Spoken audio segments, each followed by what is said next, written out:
Back in September 2016, a man from New Jersey planted bombs, or wanted to plant bombs, in New York City.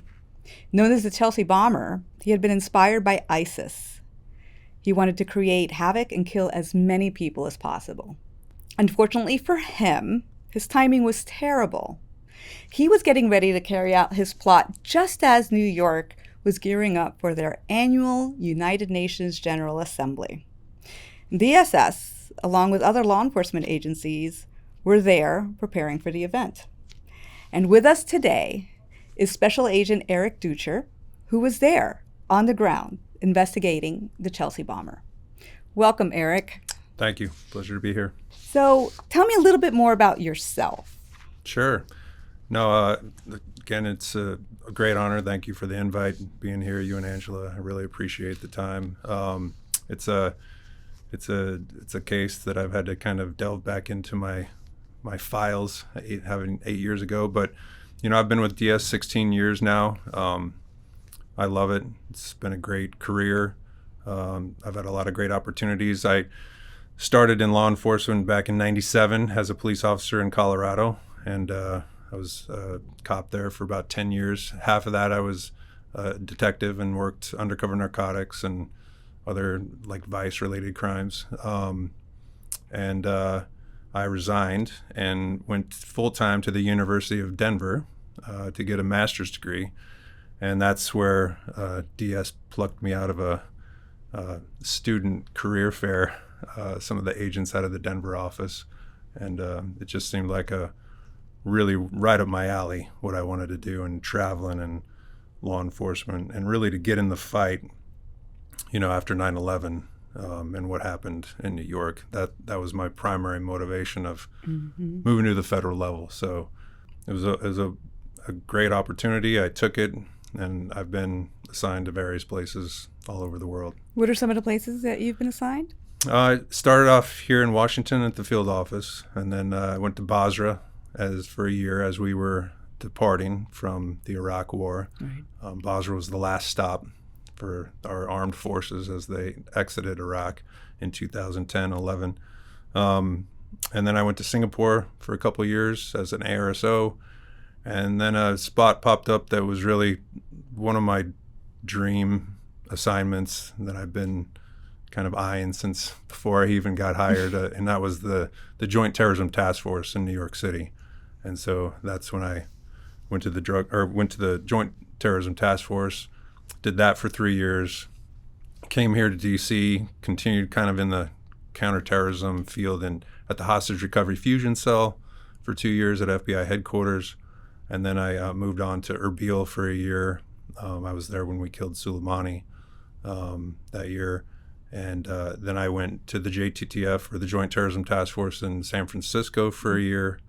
That was a great experience, kind of one coast to the other. Yeah. And then I was fortunate enough to land an RSO spot in Amsterdam for the last 3 years. And now I'm on my way to Doha as the OCI in Qatar. So that's where we sit.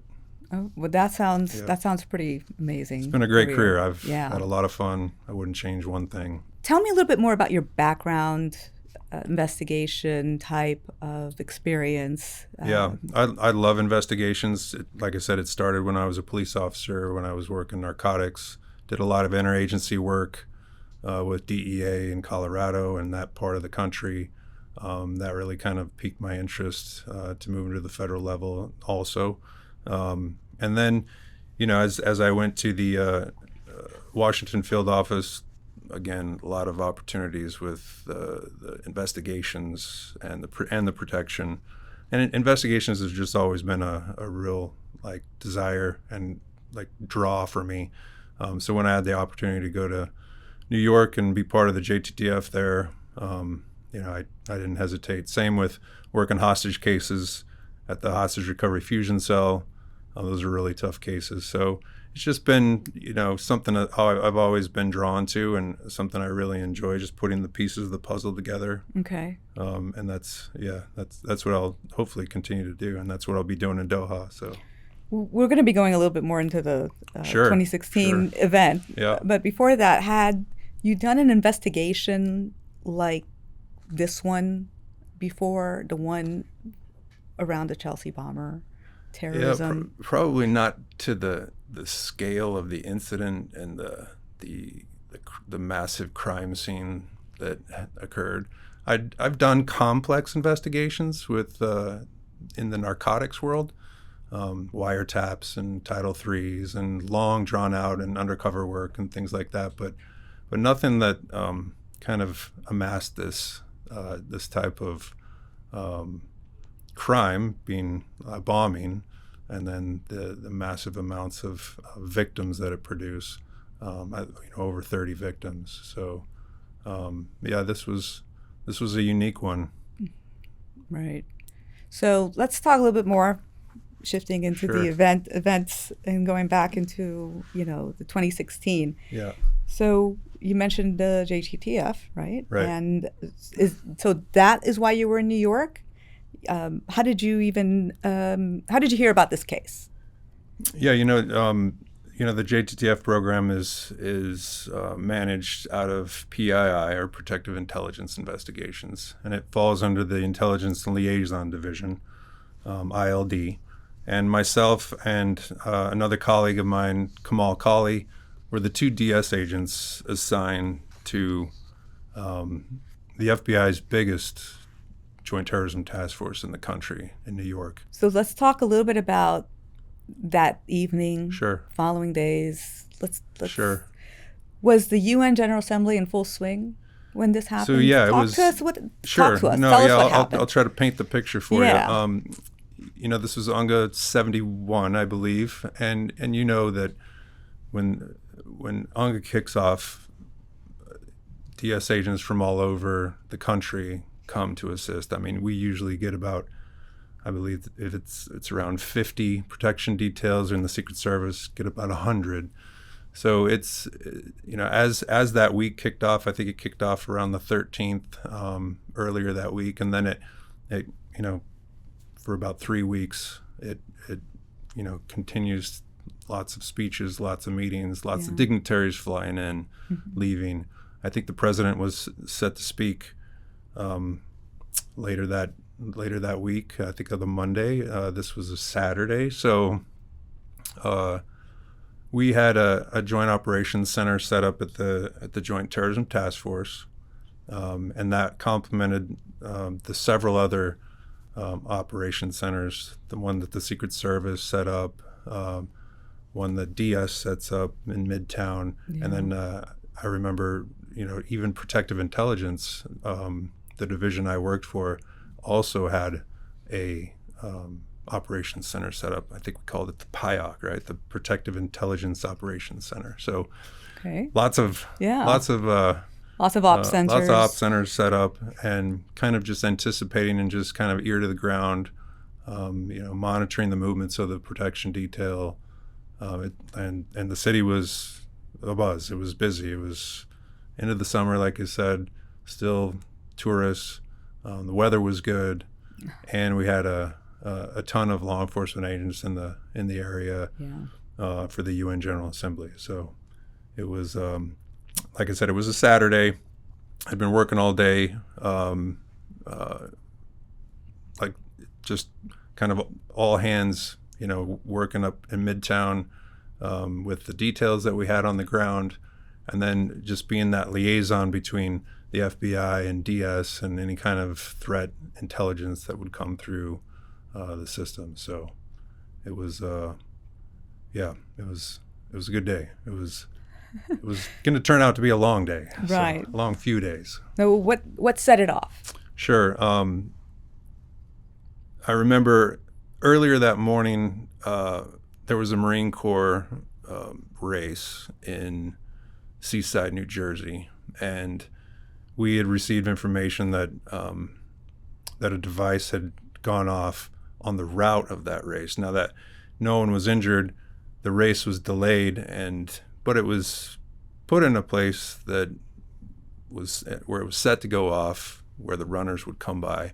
For some reason, it was delayed. The race was delayed. The device went off. Nobody was hurt, but that kind of set off alarm bells at the JTTF in New York. New Jersey had their own JTF in Newark, but we started to really watch that and kind of file that in the back of our minds, and especially at the Joint Operations Center there at Chelsea, where the JTF is located. We were kind of keeping an eye on that. So I had worked all day. It was about 8 o'clock, and I decided to go home for the day.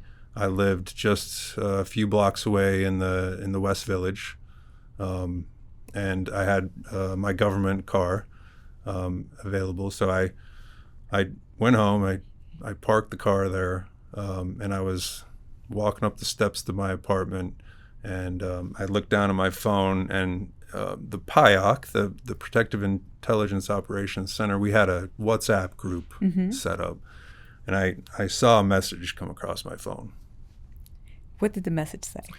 Just the gist of it. Yeah, no, it was really really brief. It said somewhat to the effect of an explosion, unidentified explosion, had just occurred in the vicinity of 23rd Street between 6th and 7th Avenues. Is there anybody in the area who can check it out? Oh my God. Okay. Yeah. And you were in the area. So you turned around, got in your car before you even walked in through the door, and then you took off. I remember my mom was in town. I think we were going to go out for dinner. Been a long day. I dropped my bags. I said, I got to go. I'll be back. And I sprinted down those 5 flights of New York City walk-up apartment stairs and got back in my G ride, my government car, and I was right at Hudson, which turns into 8th Avenue. So I was right in the West Village, like Hudson and Perry, roughly. And Hudson Street, as you go north, turns into 8th Avenue. So I was, at about 8th Avenue and about 11th Street is where I was at. So it wasn't far. It was about 10 blocks away.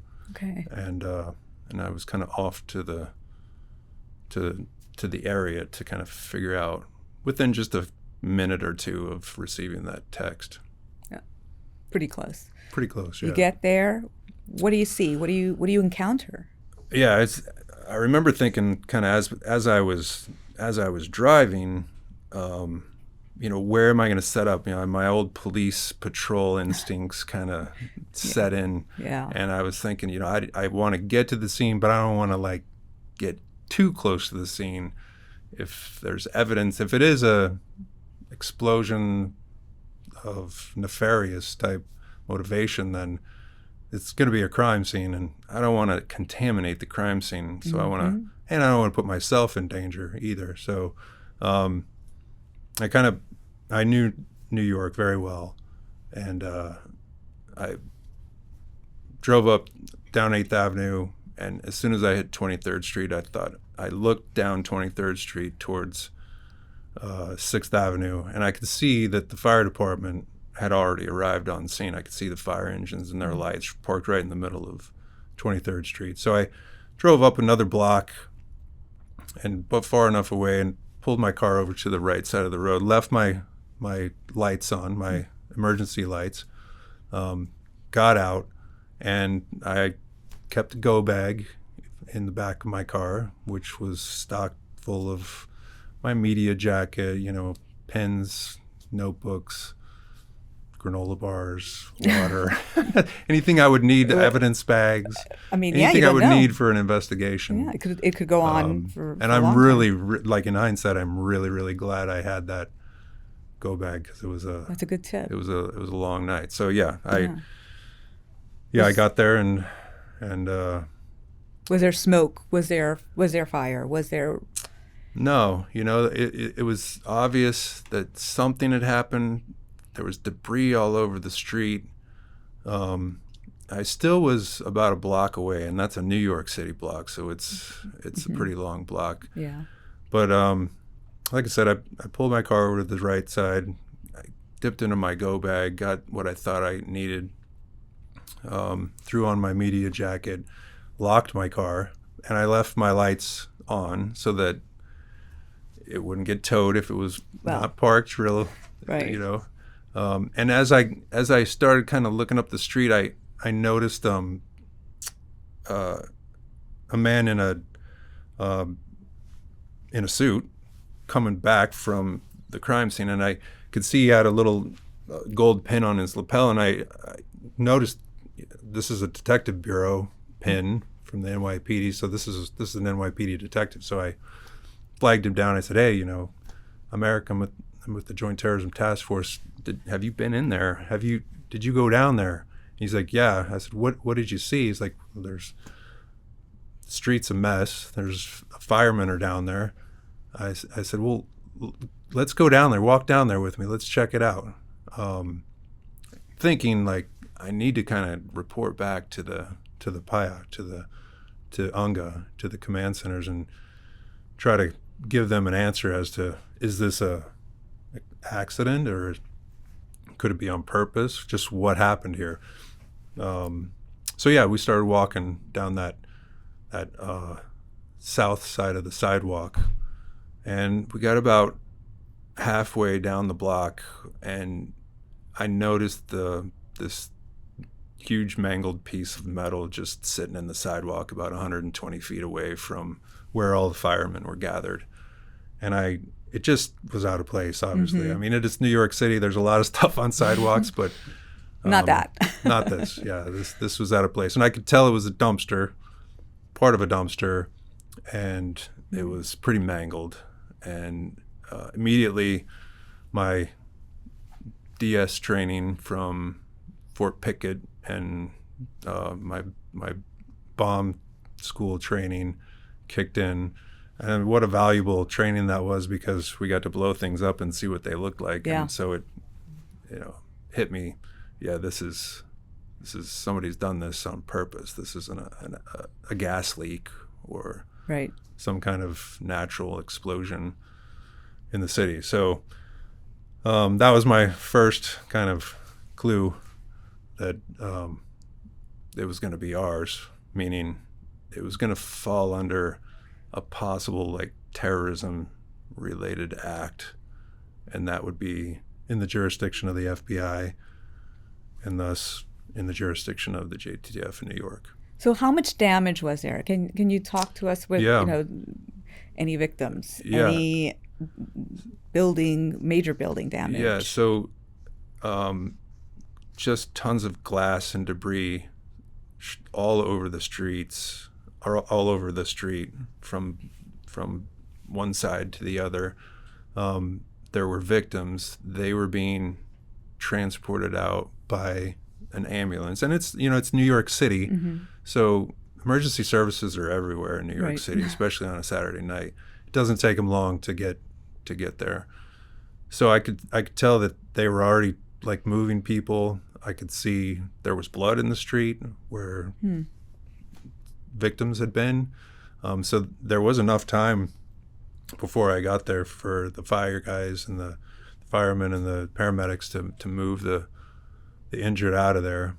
But I noticed the fire department was still parked in the middle of the street, and there were still firemen looking up at a building where this happened, as if it was something from the building that caused this explosion to occur.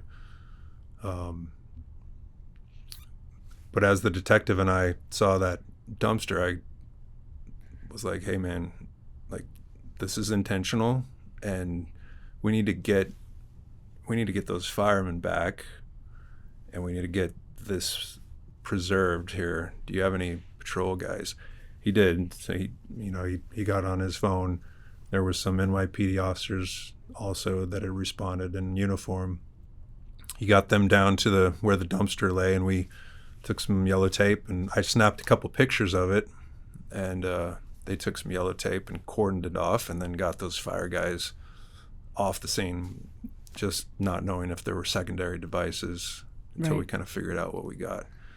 So it was, that's kind of where like the first part of a long couple of days that it happened. Was there any evidence of the perpetrator being in that area at that point? Or was this just kind of something happened here, this is not a typical gas explosion, or this was something Yeah. happened here. Yeah, that dumpster was the big clue. And I remember saying, well, to myself, yeah, I need to start communicating this up the chain. I sent some of the photos I took of the dumpster and the street back to the Protective Intelligence Operations Center up at Unga. So they had that. I said, hey, this is going to be intentional. I'll send more information as I get it. And then I knew that I needed to let the leadership at the Joint Terrorism Task Force know, as well as my DS leadership know. So I started making phone calls. My supervisor, Josh Weissman, was one of my phone calls. But then I obviously remember making the phone call to the special agent in charge of the Joint Terrorism Task Force, Carlos Fernandez. And I remember telling him bluntly, sir, this is going to be ours. Right now it was in the hands of NYPD. It's their jurisdiction. It's their city. But I had a feeling, and I kind of knew it was going to eventually roll our way. So we immediately started looking at surveillance footage in that block. With a bunch of detectives responded. John Miller, the head of NYPD Intel at the time, was right there on scene immediately. I don't know where he came from, but he's a big boss in NYPD, or he was, and showed up like pretty much immediately. So that was pretty impressive, and he kind of took command of all the NYPD guys, and we started canvassing those businesses that were still open for their surveillance footage. And that's a difficult task because not every camera is positioned perfectly, and I think our goal was really just to figure out who placed this there and when, and kind of run that footage back as far as we could. So it was it started off that way, and I think we all kind of piled into like a T-Mobile store. I want to remember that something was open there. They had pretty good footage of it, and they rolled it back, and we watched the explosion happen, but we couldn't quite see, anything before that. So from that angle, so that's why NYPD is worth their weight in gold. Is when those guys respond and the detectives all respond, they really know what they're doing, and they really care about that city. And so it was impressive to watch them and work with them, and we're all kind of in the same boat, just wanting to protect everybody there, and then thinking ahead in terms of the investigation as well. So, and then those next few days, what did you ultimately determined happened at that site, and what happened those next few days? So how did it evolve? Not long after that, we got another call that another device had been located just about 4 blocks north on 27th Street. So he and I got on foot and kind of hoofed it up to that area, and some New York State troopers had been given a report, and they were helping with some of the perimeter that was being set up in that block, same block between 6th and 7th, but up on 27th Street. So it was was it an incident? Did it go off, or they had just found the device? They found the device. Yeah, it had not gone off. And then you walked towards it. We did not walk over to it at all. I didn't even want to see it. Right. But what had happened was somebody had. It was a pressure cooker, and it had some wires coming out of it and a cell phone taped to it, and it was in a plastic bag, and somebody had come by and looked and saw it, and then knew what had happened, or heard something that happened a few blocks away, and then flagged down the nearest law enforcement, which were, I think, the state troopers, reported it, and then that kind of came into us. So since we were right there, and a lot of the Joint Terrorism Task Force members hadn't arrived yet, they were just arriving, we were told by one of the ASACs, the Assistant Special Agent in charge, his name was Gary Pontecorvo, we were told, hey, guys, go up there and work with NYPD and see what you can find out. So we were up there. Jared and I were up there quite a while waiting for the bomb squad to come in.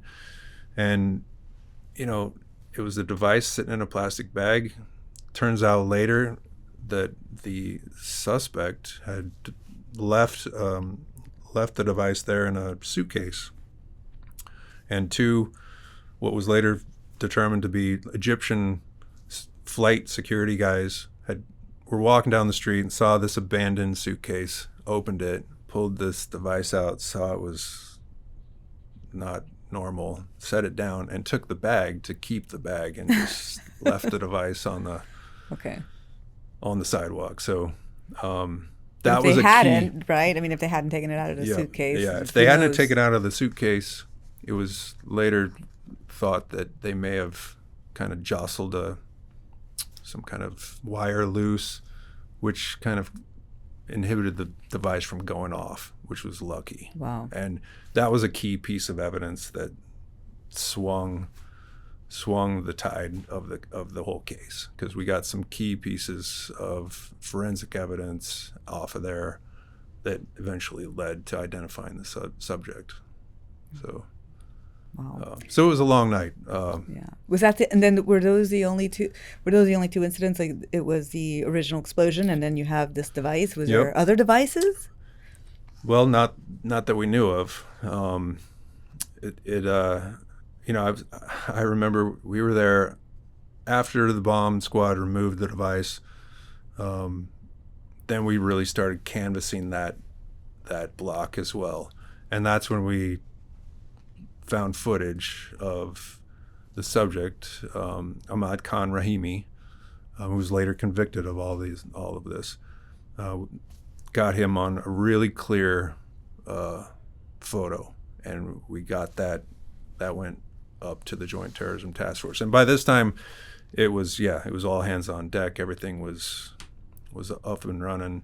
I remember thinking, is this guy trying to blow up the whole city? Because here's another device. Are we going to find another device? And then when the city put out a citywide cell phone message, the alert message that went to every cell phone in Manhattan and in New York, that really opened the floodgates to a lot of suspicious person calls. And it was it was like, what's happening here? Is the city going to blow up? No, it turned out to be, but we just had to kind of go on with what we have and stay focused, and that was tough at first, and especially through the nights and through the days, and when we had a whole portion of New York City shut down, a 4 or 5 block radius, shut down, and that's a pretty big deal in New York.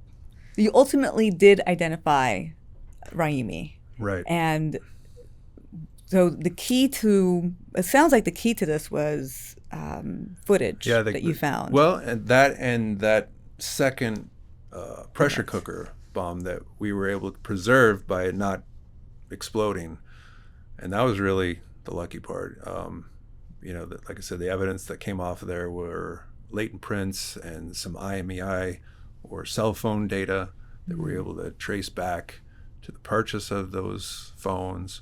And it was just a matter of time before we put it all together and we had a photograph, and then it went out over the news that we were looking for this guy in the coming days. And like you asked before, was that the only devices found? No, it turned out that it wasn't. Unfortunately, he had made several devices. And wow. After his picture went out, decided, I'm going to get rid of these devices, and deposited them in a trash can in Elizabeth, New Jersey.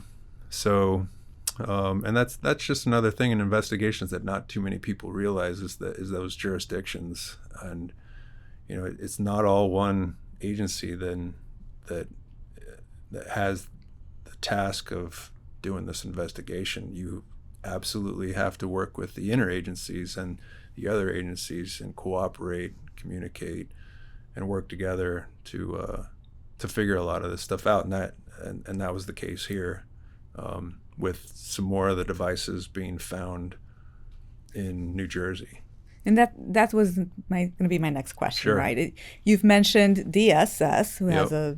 has that protection imperative in New Yep. York during UNGA. You have the FBI, right? The JTTF. Right. You've got New York Police. You got Right. New York State Police, right? Right. New York City, NYPD, and then you have New York State, and now it sounds like New Jersey No, New Jersey. Police Yes. Department. Yeah. What other partners did you ultimately end up partnering up with?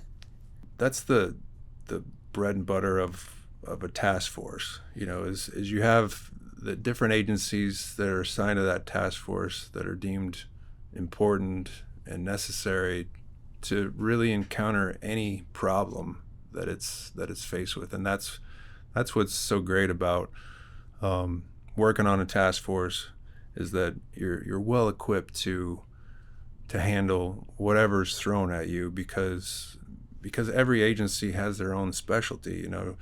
DS, our bread and butter is protection of dignitaries, protection overseas, protection of buildings, of property, of information, and also protection of U.S. travel documents, the visas and the passports, and those are all essential. Those are all one piece of the puzzle of an investigation. So that's why, you kind of bring different members of the team together, and that's what makes something special, and that's what brings you success, is putting all those pieces together. So it also includes the local police forces,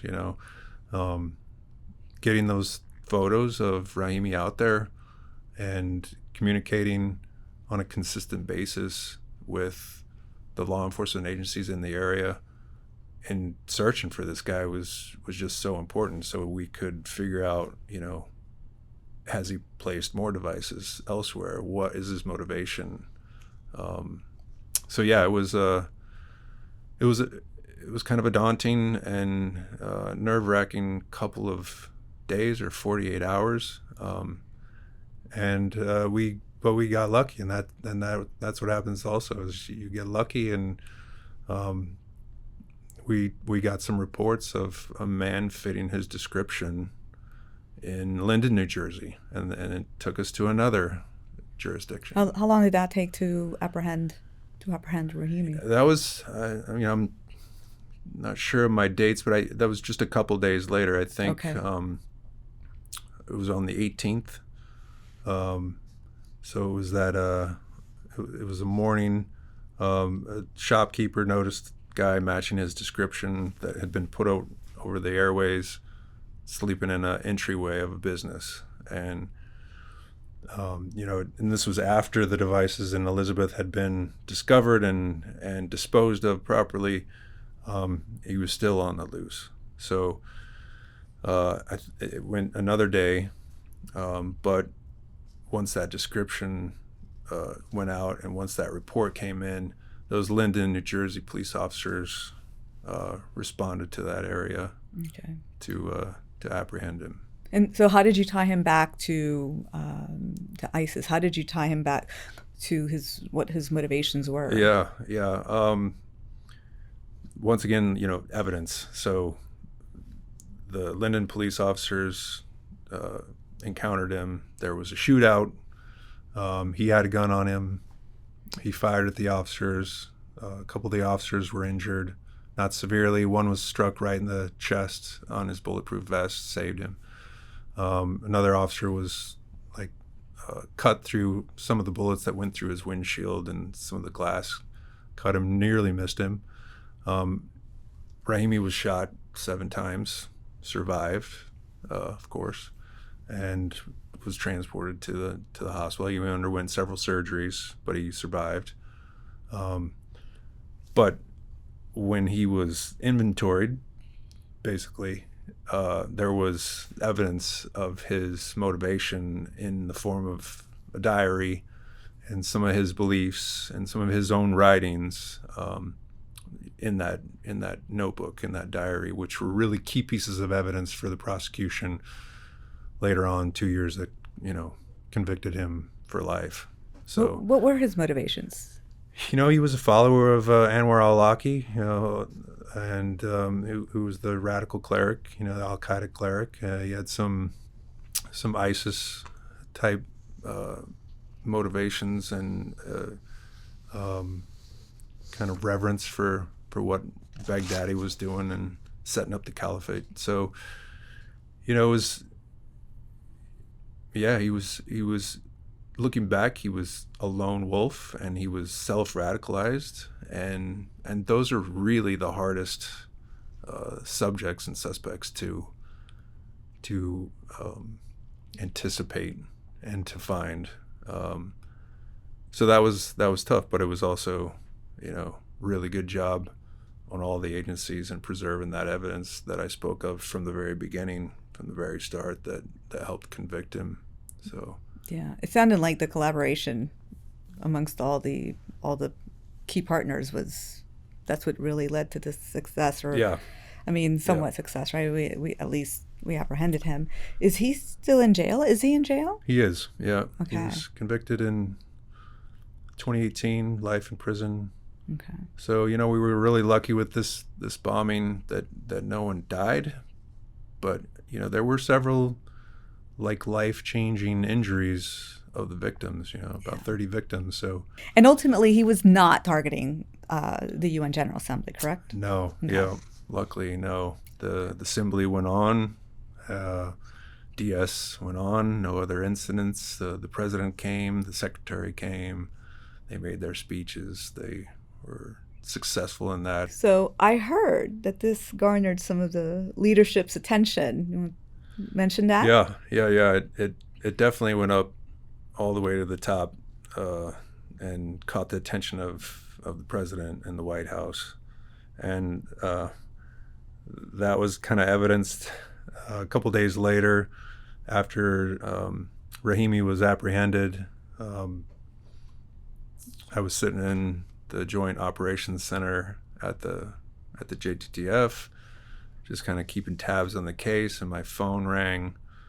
I picked it up, and it was our DS rep to the National Security Council, Paul Davies. And he said, "Eric, it's the White House calling. It's Paul Davies." I said, "Hey, sir, how you doing?" He's like, "The president wants to talk to the 4 officers who were involved in capturing Rahimi. I need you to set up a call." And I, was like, "Well, yeah, sure. What does that entail?" And it's amazing how detailed the White House is in the things they, I had to kind of create a very specific call package for each officer, their background, their names of their kids, how long they've been on the force, their phone numbers, all of this for the White House. I didn't know where to start, so I just picked up the phone and called the chief of police in Linden and started at the top there. And was like, hey, sir, I need your help. And we got it done. It was good. The president eventually called all 4 officers, who were all together in one room, actually, at the hospital. He got to talk to each one of them. They were really appreciative. So that felt good as kind of a way to end all of that. And there was a lot of coverage. A lot of coverage on CNN. Yeah. I mentioned my mom was in town, and I couldn't call her and give her an update every So time. she's watching the news. I think I remember I told her, just turn on the news if you want an update. That probably wasn't the best thing to do as a son, but it was a crazy 48 hours and several days and weeks after that. This has been an amazing story, and thank you for sharing all those more personal details and more on the ground details we don't get to hear about. So thank you, Eric. Thank you so much for being on here. My pleasure. It's been a great honor. It's fun to think about those days back then, and I'm sure we'll have more, unfortunately, but I know we have the best agents in the best spots, so I don't doubt they'll rise to the occasion.